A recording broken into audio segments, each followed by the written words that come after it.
All right, John, we did our quarterbacks, 2 weeks ago, a week and a half ago. Time just flies by in the 2025 UFL season as we continue our coverage. I think, listicles, as they used to be called Right. in the BuzzFeed era, right? Right. Was that what it was? They were People listicles, man. Those things were Yeah. like, that was Traction Central. It was Engagement Central. And so I figured, we did it last year as well. I did it with Evan Wilsmore. Decent amount of feedback. Did it in 2023 for USFL and XFL News Hub. I figured why not do it for, the Alt Football Digest, which is the hot new premium access Sure. page right now, right? That's But right, man. Everybody's going to altfootball.com. Yep. But before we get into that, I don't think we could talk about this top 10 list because it might be the last top 10 list ever in the UFO because there's this workman strike that's happening but not happening but Right. kind of happening. It seems like a whole bunch of nonsense. What is your thoughts on it, John? Well, I hope that this is not going to blow up a good thing for not just the quarterbacks, but for a lot of people. A lot of those players, this is a second chance. And, there was some talk that, that some of the quarterbacks might not get involved in the media days. Well, on Thursday, they were involved in the media days. So that didn't happen. There was a report that, Daryl Johnston had passed it through the coaches that if anyone held out on media day, that they would just go ahead and cut them. Another source says, told, I believe it was ESPN's, like, that's not what we would do. There would be maybe conduct, a conduct charge there that was like detrimental to the team, but there wouldn't be any cuts. So I don't know. I just want to know, like, is it really worth it? And we've talked about this offline, and I'm sure a lot of people have. Is it really worth whatever money they're holding out for? I don't think they're going to get year-round insurance. So let's just say it's going to be the extra salary. Is that going to be worth it in the long run to them? I don't think so, to me. And if you're Disney and Fox and Redbird Capital, do you want to put up with this headache for a few $1,000s or just fold the league? So I hope it doesn't come to that, and I hope everyone can come to some kind of agreement that everybody's happy and we have a kickoff of the season. So we'll see. Yeah, I mean, I think I made the joke to you. If I was Bob Eisner, or for someone who's older listening to this, putting on my Boss Tweed hat, Right. figured you'd like that. I would just pay them the money and shut down the league. I'd be like, yeah, no, I'll give you $200,000, all of you guys, every single one of you, and that'll be the last dollar you ever get from me. Good luck. Yeah, and I mean, they'd save money that way. I mean, the cost of the league, it's not just salaries; it's everything that they have to come through with. So I don't know. Here's the thing that people who are watching this, they know about the UFL and they know all the people that we're going to talk about. The thing is, the other 99% who might watch this league, they don't know who these quarterbacks are. And if there was a strike, listen, the league could go out and find, 20-something other quarterbacks off the street, and a lot of people at home wouldn't know the difference. I'm not saying that the quarterbacks are not talented and that they don't deserve to be paid. I'm not saying that at all. I'm just saying, when you coming at it from a corporate perspective, that's something that could happen. So I hope they don't strike. I don't think it's certainly not good for them, and it's not good for the league, and it's not good for the fans. It's not good for your content either. It's not. And, yeah, right. Well, you're talking about defunct leagues all the time, so it'd actually be better for your content. Well, there would be another historic video, but I don't want to do that one right now. Yeah. I don't. Yeah, and like I don't want them. I do think they should get paid, but at the same time, like dollars count. And granted, they're not technically a publicly owned company, so we don't know their P&Ls and everything like that. Right. So I kind of get WNBA vibes from this a little bit, where like, yeah, should those athletes in the WNBA get paid more? Yeah, but like they don't make any money. Like the UFL, what do you bring it in? Right. Yeah, like the UFL is in the negative. So like, I'm sorry, guys, like, make me money and then I will give you more. Like, yeah. And listen, both of us know it's a dangerous sport. I mean, you put it on the line every time you got, not just in games, but in practice. So I'm not taking anything away from that. I hope that there is a win-win situation that is going to happen at the bargaining table. And if it's not a win-win, I hope it's it kind of a win for both sides. something needs to happen here. This is just too good of an opportunity. And Pat, on your channel, anyone who's watched this, you do a lot of the UFL to NFL. If there's not a league like this, now there are a lot of other spring leagues that are starting to pop up here, indoor, outdoor, whatever. Nothing that's got the backing like this has, and they can get the eyeballs. And that's going to make the UFL to NFL hop. So I just hope that something happens here where we get this worked out, because it's too good of an opportunity just to waste it for a few $1,000s each.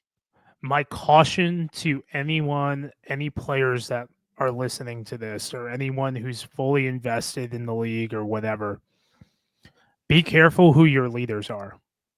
Because if a guy is leading this charge and he's the type of guy that's got a couple mil in the bank because he's already played in the NFL and whatnot, he has way less to lose than you do, Cheech. Right. Yeah. And I hope that's not the case. I hope it's 100% like this fear of mine. It's too good of an opportunity for every player involved in here. It's so, yeah, you're right. I'm optimistic because it just seems like nothing's happened yet. Now, I mean, there's some speculation that the quarterbacks weren't going to go on strike because they're going to try to, that if they couldn't find a reasonable agreement, that they would just wait so the league couldn't replace them, in time for the season to start. But listen, I'm trying to stay positive on this, and I hope that it's that's not what's happening, that they've kind of realized. And now once they're back together and all kind of, the vibes happening and they know what's ahead of them, that maybe they say, okay, let's work out something and let's start playing football. Yeah, it's easy to strike when you're from your cell phone and whatnot. And then when, it's time to start going, everyone wants a revolution until they realize there's no Wi-Fi. Yeah. That's right. And then you start looking at that man beside you and say, like, listen, he's got an opportunity. He's got an opportunity. He's got an opportunity. This coach has an opportunity. Yeah. If I walk out, is it worth it? I don't know. And you also could get guys maybe pushing the a guy like Holton Ahlers, maybe he's like kind of like, yeah, we should do this. And then he crosses the picket line, take a QB. Not saying that's true or not, but if it was, it would be added drama. But yeah, I mean, it happened in the NFL in '87. I mean, I'm old enough to remember that one. There are a few players that did that. Yeah. And in fact, there were some strike players that ended up on the roster later on and stayed in the NFL. They could never be part of the union, but they were still getting NFL paychecks after the fact. Yeah. I mean, one guy, Ted Karras Sr., or no, excuse me, I think it's Ted Karras the first. He's a former NAIA coach at Marion, father of Ted Karras Jr. He was an air quote scab player. And then there's a lot of good stories with. Yeah, Jason Garrett was one of them. Jason Garrett he was a strike player, I believe, and then he ended up with a few Super Bowl rings with Troy Aikman. Yeah. Not as a coach, but as a player. Yeah, played a bunch. But getting back on topic, we got our top 10 list. I like doing these, lists, like we made the joke about the listicles and everything like that. But my personal opinion, always fun to do these. Always fun not only to talk about the players that we highlight, one, but two, also kind of the thought process through everything and whatnot. And you made a video recently about Lynn Bowden. I talked to a couple other people about him. I think we've talked about it, and it was mentioned in the video. Lynn Bowden makes the DC Defenders a lot better team, and because of that, it will make Jordan Teamu better, and because of that, it will make Abram Smith better. I think with Lynn, and I have this actually in my notes to talk about this with you, that I think that with Lynn Bowden being on this roster, it gives them a lot more on offense in some different ways. And he might be a top 10 player on your list here before the season's over. Because he's a weapon that might, as I've said before, he's a secret weapon right now that might not be so secret after about the first couple of weeks if he stays healthy.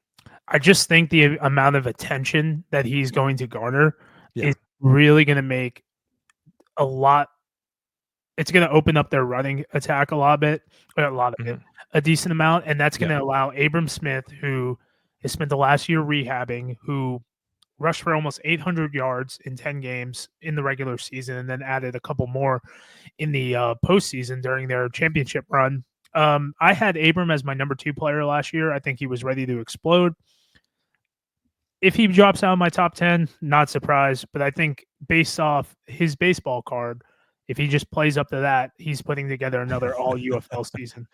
Well, and you look at with DC, they only had 850 yards rushing, period. Yes. He had the year before, he had, as you said, almost 800 yards by himself. So they were 5th out of 8 teams last year in rushing. So that showed you once again, like how much they missed, what he brought to that offense. So to me, it's like, man, you put a healthy Abram Smith out there with Lynn Bowden, and you mentioned, Jordan Tamu, everybody else. Offensively, man, this team, it seems like they're poised. I really think that they might be in the UFL championship.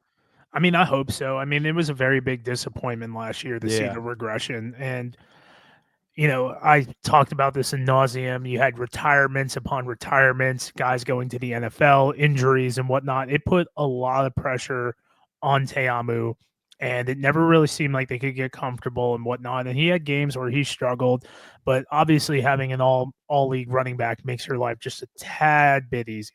Totally. And, he was missing so many offensive weapons that they had that year before. And it really showed. I mean, a couple of receivers who went on to the NFL, but I think this is huge. I hope Abram Smith stays healthy because, man, that was a huge loss for them. And he is such a dynamic player. Yeah. Something I've told a couple coaches on these media calls is like, this league is better when X player is back, like whatever, and stuff like that. And Abram Smith, one of those guys that makes this league way more fun to watch, regardless of what team you root for. Yeah. Staying with DC, this dude, I think, is like another guy who can pop on this scene like he did last year. What do you think about Malik Fisher? I thought this was a big offseason, re-signing for the defenders because, we talked about it. You look at the defense last year. I mean, they were near the bottom in every statistical category except for tackles. And you cannot lay that on Fisher, but it just felt like it was like a perfect storm of mediocrity for DC because you called it a regression. And I agree because the weapons were gone offensively and that defense felt like they couldn't get off the field. So I just thought this was a huge re-signing, and it was good to see him back because they need to shore up that defense this year. Yeah, I mean, they had Trent Harris was there. He looked like a shell of himself. TJ Barnes, another year older. Right. I believe Francis Bernard was there for a little bit. Reggie Northrup, obviously a year older. I don't think he's back. Dedrick Robinson had some games, kind of popped a little bit. Really good stutter bull rush, but Fisher was an alumni academy guy.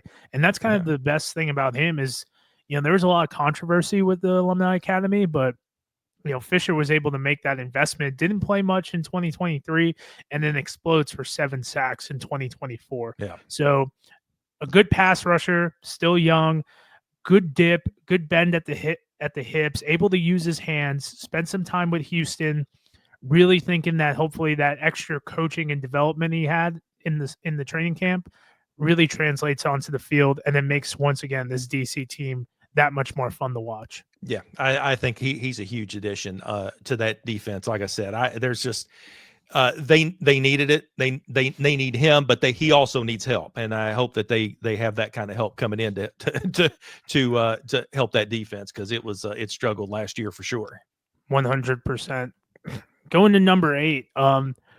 This is a guy, when I was looking into him, I actually was surprised he was not an all-league selection either year, like by the league. I had him on mine, but exploded in 2023.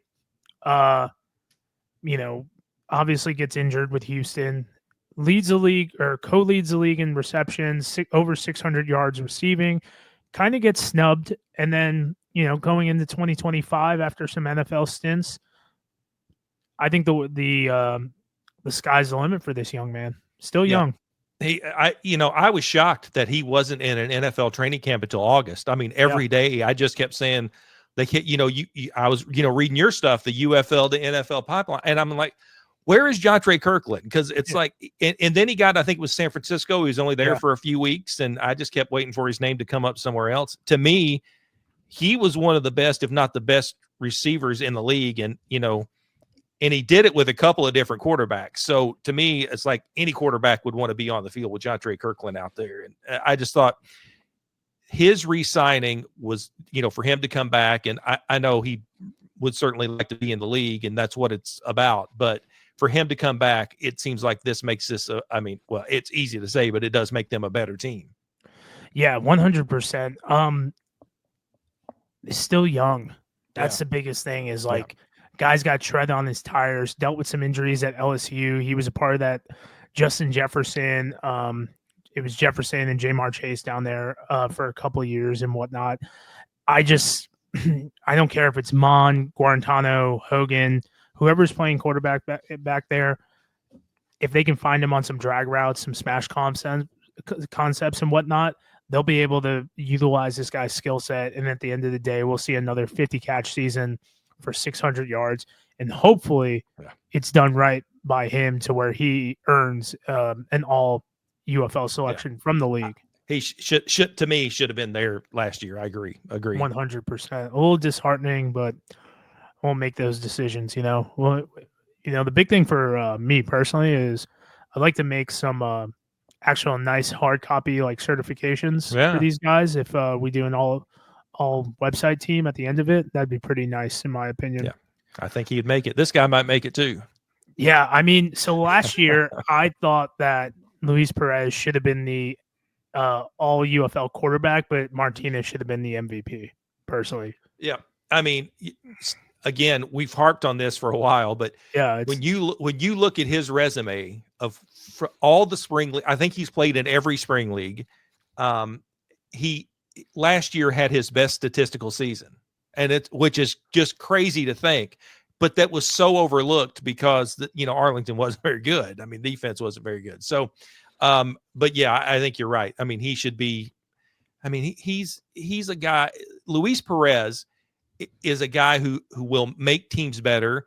I mean, we remember what happened when he escaped the clown show of Vegas, and got to Arlington, and there's a reason that he's still there. So I just think that this is, and maybe 7 is too low. I don't know, but when you start looking at the rest of these players, people might understand. But Luis Perez, he seems like all class guy too.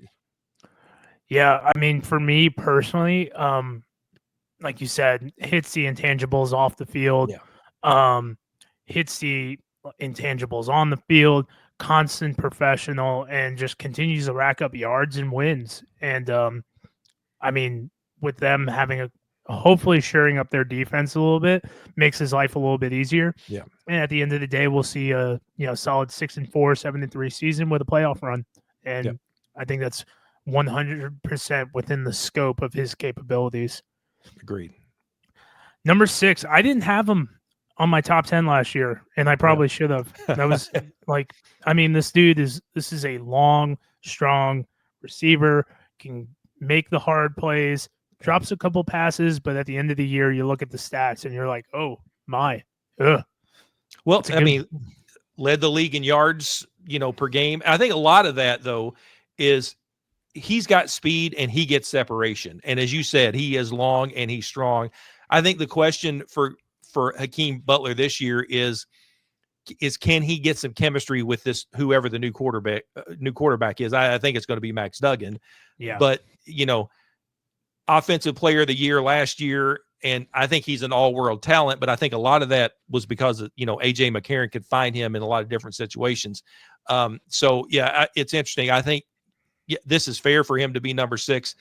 I think he's going to help out whoever the quarterback ends up being for the Battlehawks.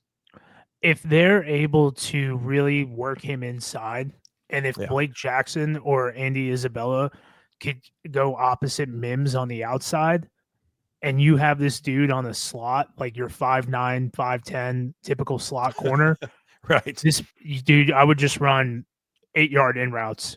Like have him find the soft spot in the zone, and then from there just like split the safeties, and then you're good, dude. Like have fun. I'm telling you, and it's just amazing when you watch him, and when he does, like, he gets the catch and he's got some open field. I mean, the dude's got another gear.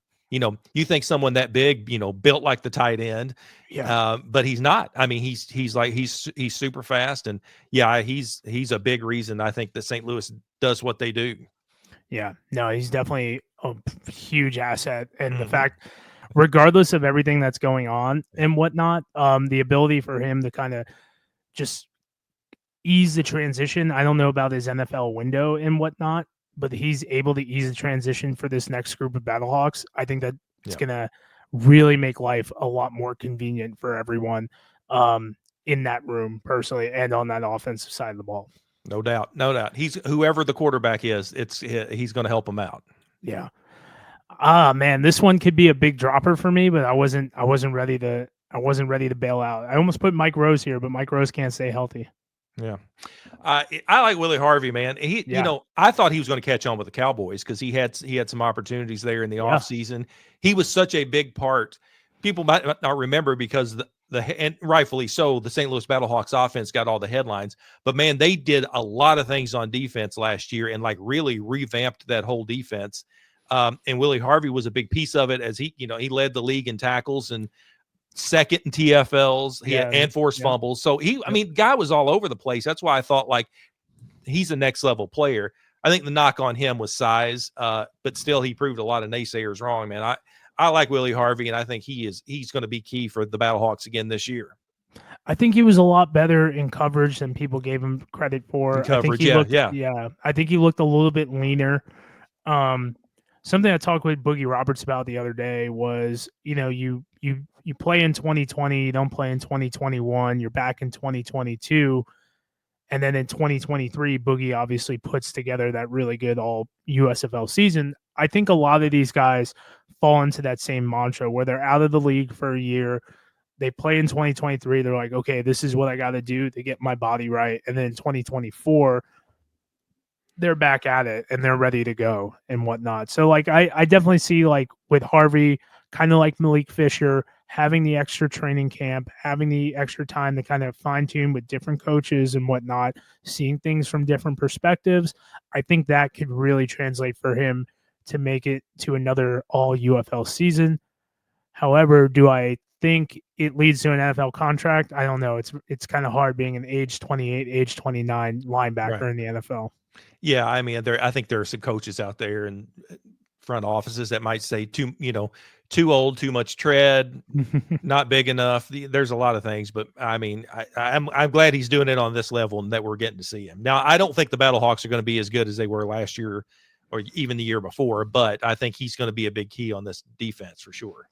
100%. And if they want to win any games, and man, I worry about that pass rush. They pick up Pito last year to increase it. They had the same amount of sacks as they did with him, without him. So, they got an older edge group. I mean, Kamoko Touré's got to really step up, in my opinion, and kind of help out with some of their complementary guys. But, Pito's age 30, Travis Fina age 32, and then, you got Willie Harvey at age 28, 29, kind of calling plays. I mean, it's an older group for sure. So it's an old team. They wanted to go younger on offense, but they said, like, we'll just keep the old guys on defense. Yeah, well, they kept some old guys on offensive line too. So, right. On the line, yeah. I mean, some people call it old, others may call it experienced. I mean, right. You're experienced when you're 7-3. You're old when you're 3-7. Right. You got that right. That's true. Yeah. On number 4, been one of the best linebackers the last 3 years. Still got to rep the Maulers. I kind of like with the Maulers rebrand. That's why I keep that photo there. But I mean, pretty easy guy in my opinion to keep up there consistently. One of the best linebackers in spring football. More athletic than Harvey. A little bit more of a playmaker. Has a little bit of star power behind him as well. Just, a lot of good pieces in Birmingham. He might have a really good season, but on the stat sheet, you don't know this as well unless you're actually watching the game. Yeah, you talk about good pieces. I mean, you look at Birmingham, Shaheem Thomas, and AJ Thomas, those guys, like you put those together. And again, it's kind of like St. Louis. We talked about the offense, but you look at Birmingham's defense, it's like, every statistical category, you start looking at their defense, they're all up there, and Yeah. and those guys were, and everyone was a big part of that. So, yeah, I think that to have that back together again, I mean, this, we might be talking four-peat, and I think like that defense would be a big part of it. We talked so much, and offense gets headlines, but defense wins games and they wins championships.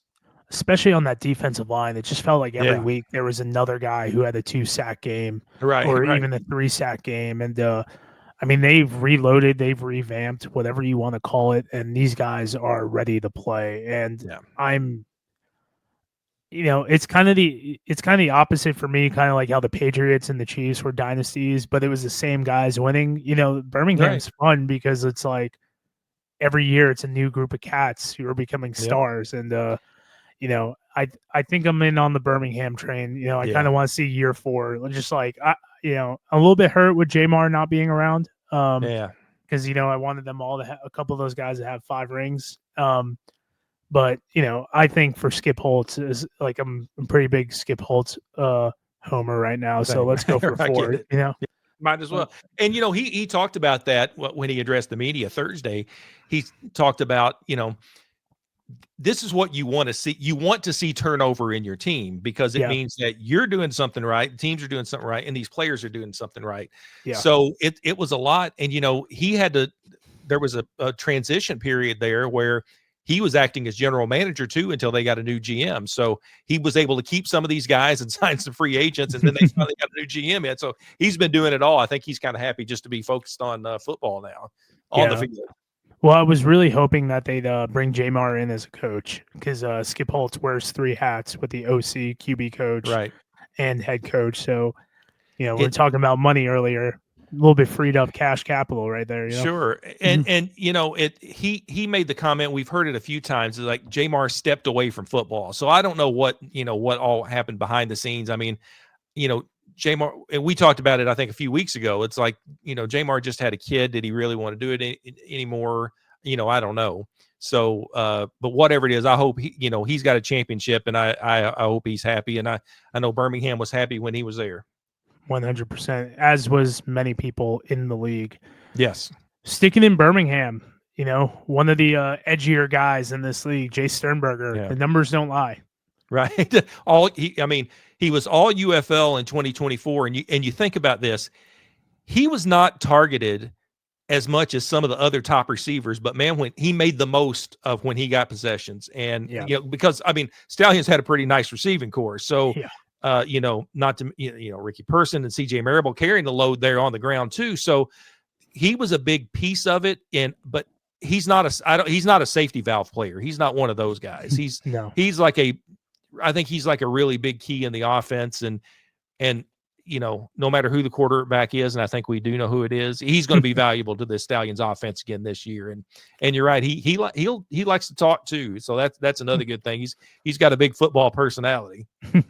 Yeah, I mean, seeing this guy line up in the slot, run the skinny post, split that soft spot in the zone between the two safeties right over the linebackers, that's his money spot, man. Like, give me about 6 of those a game.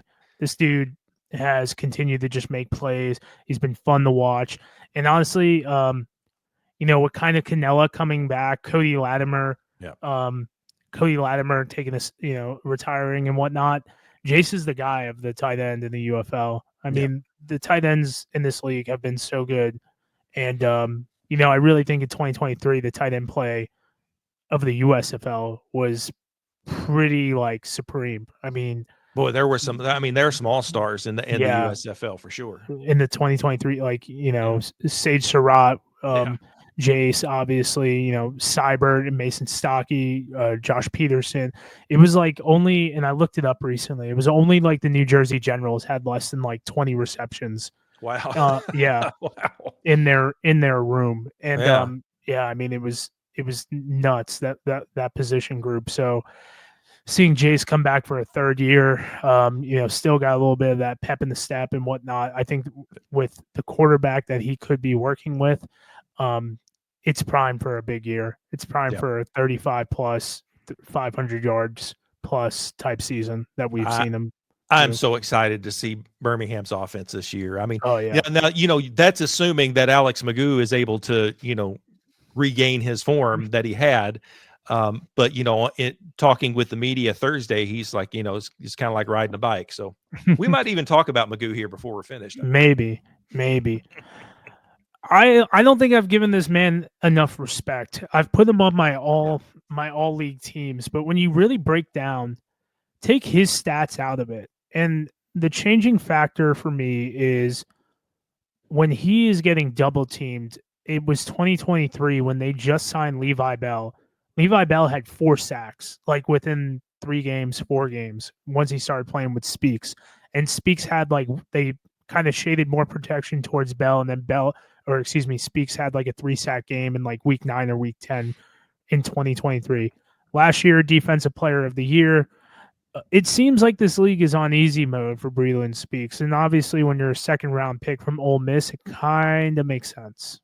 Yeah, I'll say it. I love Breeland Speaks, man. Me too. I mean, he's had some work in the NFL, as you said, Defensive Player of the Year. That happens when you lead the league in sacks and TFL. So he was just all over the place. But I think what I like about Speaks is he's a showman, and I mean that as a compliment, because he has joy in his play. He's a guy that finds the camera after a big play, but it's not all about showmanship. He is a very solid defensive player.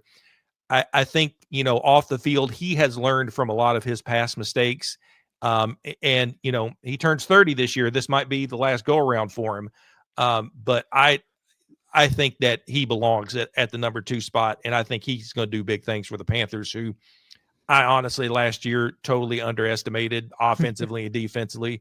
And those guys, man, they were doing it all with Mike Nolan, and I don't think there's any reason to think that they wouldn't do it again, especially when you got Speaks on that side of the ball. Oh, they are fun to watch. And, they are. Love Jeff Fisher, Mr. 8-8, but I mean, Nolan has made these guys buy in. The players they bring in are awesome to watch. Whether it be Etling or Perkins, really excited to see either one of those guys back there. Perkins more than Etling, but I mean, excited for Levi Bell and Ginda, a bunch of these guys coming back and whatnot. So, and they lost some guys to the NFL that aren't just Jake Bates. I mean, Nate Brooks is moseying around up there. Obviously, Josh Butler has been gone for 2 years, and fielding a competitive team. I mean, they're the number 2 team in the USFL conference. To me, a little bit more parity in the XFL conference, but I mean, Breeland Speaks, excited to see another 9 to 10 sack season from him, and the honors that come with it for sure. Well, and that's a perfect picture that you have there. As I said, like the joy that he has to play football, like you see that smile on his face every game. It's great. 100%. Number 1, I just prove me wrong. That's it. Right. Yeah, man. Yep. You just got to prove me wrong. I mean, when he played in 2023 was pretty darn good. He was 3-0 as a starter. When he played in 2023, he obviously won the MVP. 2022 was a 3-0, and also a lot of people forget this, led them back. The Birmingham Stallions were down against the Philadelphia Stars in the USFL Championship, and Jamar Smith gets hurt. Alex McGough comes in, leads them to a victory. That Scooby Wright interception, they were up after a McGough touchdown to Victor Bolden. This guy has been doing it as long as he's on the field. So we'll see what happens, but prove me wrong, man. Right. And he's a proven winner. I mean, he loves the game so much that he even, went to the NFL and switched positions just to continue to play in the game. But he said when he addressed the media Thursday that this feels more natural to him to play quarterback. And I asked him, I said, is there, do you have to kind of change, physically and mentally when you've played wide receiver for a while? And he said, not really, because it's just, this is what he's always done. He's always been a quarterback. It was probably a little different than playing wide receiver, but he did say, and this was interesting, he said he can appreciate a lot of things from the wide receiver's perspective now that he couldn't when he was quarterback. So to me, this adds another dimension to what he brings to the Stallions. is because he knows now, the intricate details of. He said, I know where to put it, but I also can talk to these receivers and say, I know what you were thinking here, but maybe let's do this, or yeah, you're right about this. Let's do this. So, to me, that's just like it is an added dimension. Now, you do have to wonder, is there going to be a little rust with him? That's what training camp's for. But really, I thought the Stallions, were probably set, but this ended up being, well, then, we know that Jamar left, but then this was the signing. This was the signing for the UFL period. But this is big. And what an interesting quarterback room that they're going to have with Alex McGough, Matt Corral coming back, who's a talent in himself, and now Case Cookus comes in there. So, which was an interesting signing. But yeah, I think Alex McGough, number one spot, totally deserves it. Yeah, I mean, I know I made the joke, but prove me wrong. He's done everything to prove, that he deserves to be there. And, it does make for an interesting QB room with Case Cookus coming back. You kind of want to know, like, what's the mindset of why and everything like that. I mean, you kind of got to read the room a little bit. Is that was it $2,500 inactive check that good? Like like I don't know what is going on. Like, someone made a joke about the honeymoon being over. Honeymoon bills are up. But right. Yeah, I mean, I'm so excited that we got our top 10 in. Obviously, a couple wasn't feeling the best the last couple of days and whatnot, and then from there to continue to progress on. Seeing the continuity, a couple new faces, training camp is here, regardless of strikes or not. We do have a 2025 season, and we do have relevant content. And that's the best part about this whole thing, right? That's right. We can talk about something. Even if they stop playing, we can at least talk about that. But yeah, I hope it doesn't come to that. That right there, you just had 10 reasons why this league should continue and hopefully play this season on. Yeah. And John, you said you had a couple notes and off screen that you wanted to maybe toy around with some guys. I would say I don't know that these guys are top 10 players yet, but we talked about Lynn Bowden. I think he's a guy that is going to get some attention here. Could be a top 10 player. I'm kind of looking forward to see what Curtis Hodges does. You kind of touched on him a little bit. He fought, when he was with Washington in 22 and 23, he fought through injuries there. He went to Carolina, fought through injuries there. So he was just used a little last year, but he, big guy, 6'8", 240. If he can stay healthy, and I just mentioned three times there where he couldn't, but if he can stay healthy, I think he could be a big part of that Arlington offense. But now, top 10 player, I don't know, but I think he's a player to watch. And listen, I'm kind of high on Quentin Dormady. I don't know. I don't think you are, but I mean, when 6 touchdowns in a game, man, it's pretty cool. But you think about, like, when he filled in for Chase Garbers, he threw for about 300 yards a game. And you're right. Now, I don't know, what happened with San Antonio, but him being in Memphis there, and as we mentioned, Case Cookus, who was the starter there, he's in Birmingham now. So. And maybe the signing of Kellen Mond was, maybe the reason that he went elsewhere. But I don't know. I just think he's a viable quarterback for somebody, a viable starter. So, we'll see. He's definitely a top 16 guy. I mean, I think he's got the potential to be. It's weird. He's a top 16 guy, but could be a top 8 guy if given the opportunity. But is he going to be given the opportunity? And, I talked with Troy Williams about this. It's like, it kind of seems like there's a lot of quick pulls in these spring football leagues with QBs. And, they didn't really talk about it too much with Wisenhunt, but it's just like something we talked about with the Houston room, because we think of Curtis Johnson is like, dude, you got to let these guys kind of grind through the bad times. And with 10 games, you don't always get that privilege. And the disparity is so in the NFL is so big that like a younger guy can kind of get it and the money's involved. But here it's like, I worry if QD has like a fumble and a pick, do they go to EJ Perry immediately? And I don't like that.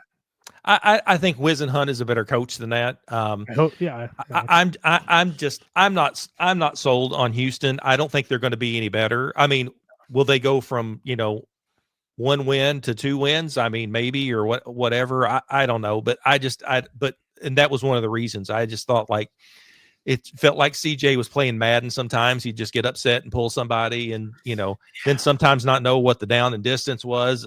I don't know. I was surprised when they blew everything up there.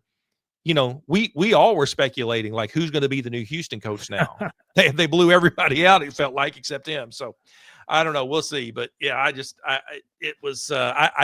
but as far as Quentin Dormady goes, yeah, I just think that he might be the guy in Memphis. We'll see. I hope so. But John, regardless, thank you. I look forward to doing this post analysis in about 12 weeks or so, 14 weeks or so, seeing how right I was, how wrong I was. I love it. I love it. And, it's always fun to go back and with the 2020 hindsight. That's true. Oh yeah, no, it's it makes me feel really smart sometimes. You and me both. Yeah, right. But John, thank you so much for hopping on, man. I appreciate you working with me as I've been a little bit under the weather. Guys, we're going to do a little bit of a write-up on this on altfootball.com, and stay tuned for more UFL content for the 2025 season. Thank you, guys.